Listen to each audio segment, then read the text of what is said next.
This Sunday, the Part 2 season finale of Watson airs on WBZ, picking up from where Part 1 left off when some of Watson's team members fall ill after becoming targets of a sinister plot. In Sunday's episode, Watson and his team are faced with an impossible choice. He also comes face to face with an arch nemesis. WBZ's Samantha Chaney spoke with Morris, Chestnut, and Randall Park to learn more. Okay, so first, big fans of the series. I've been like on edge the whole time. So I want to get into it, introducing Morris Chestnut and Randall Park. Thank you guys so much for speaking with us here in Boston today. Thank you for having Of course.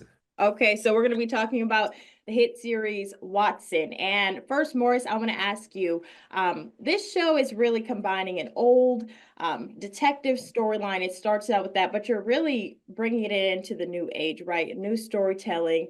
Can you just say you as playing Dr. Watson, a character that a lot of people are already feel kind of familiar with? What was your kind of approach when you landed this role, and how did you feel like you wanted to kind of make it new, make it your own? I was really excited.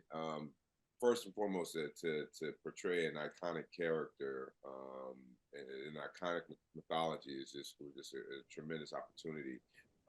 It was a little nerve wracking, but I was also fortunate that the past generations really focused on Sherlock Holmes, of course, and Watson was somewhat of the sidekick.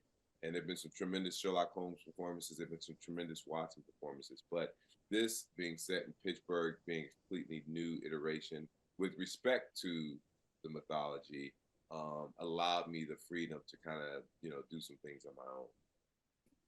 And Randall, can you talk? Okay, so you have like this evil character coming out the first episode. It's like, okay, can you talk about how this may have been different for you, and maybe how it kind of stretched you as an actor playing this evil guy?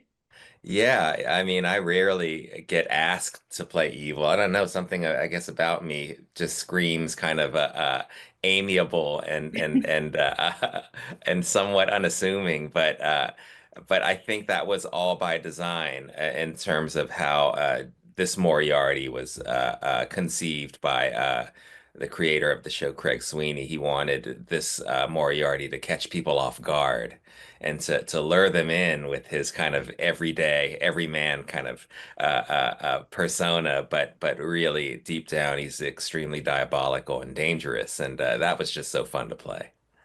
And I feel like, okay, in the the part one of the season finale, you guys come head to head. Watson, I feel like you kind of sense something's off with him, but we don't know this. Is this giving us kind of it's leading us into part two? Is this kind of a little sneak peek? What can people expect? So here's the thing. So Moriarty has been lurking around for quite some time, tormenting us psychologically, emotionally. But Watson doesn't know that that's James Moriarty. When we see him in part one, he figures some things out in part two, and so then once he knows, we have to figure out, what can he do to. There's a huge confrontation between the two of us, and we'll see what happens. Okay, so no spoilers. You guys don't want to give me anything. Okay. And can you talk a little bit about just characters evolving when you first, took on these roles to now watching them through all of the episodes of this first season? What was it like for you guys? Did it change at all from what you originally thought it would be like? Either one can answer. Yeah, not so much with Moriarty as far as the heart of the character. I mean, just in the lore and the tradition of Sherlock Holmes, Moriarty is the supervillain. So that's always remained the same. But I do feel like throughout the season, he's kind of peeling away like layers, and you get to see more with each appearance, a little bit more of that heart of darkness, and it really comes to a head in this final episode. Okay, and talk a little bit in this final episode, two of the characters that we've all kind of grown to know and love, they become like the targets of this big sinister plot. So it leaves us, I mean, at the end, you have to choose, right? So can you just talk about that a little bit? Is this kind of, this is leading us into this next episode. Does this give us a sneak peek into maybe next season? I know you guys have been renewed for season 2. Congrats on that.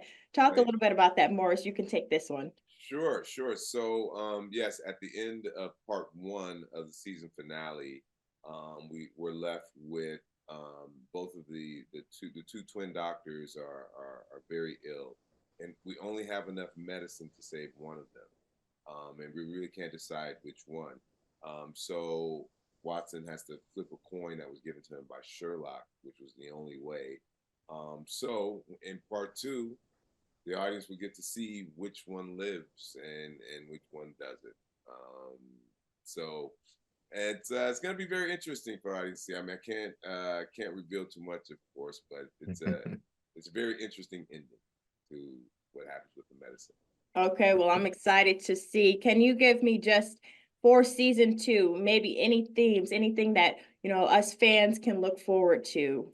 Season 2 is just going to be more heightened. First and foremost, it's going to be, we're still going to continue to do the case of the week. We explore the rare medical illnesses and diseases that are fully vetted by numerous doctors. And in addition to that, we're going to get more involved with the backstory of the relationships, and including the mystery and intrigue is going to increase as well. I love it. I'm so excited. I want to thank you again, Randall Park, Morris Chestnut, for joining us here in Boston. We cannot wait to see part 2 of the season finale. It's going to be airing on Sunday at 9 p.m. on WBZ. Thank you so much, guys. Thank you. Thank you for having me. Thank you.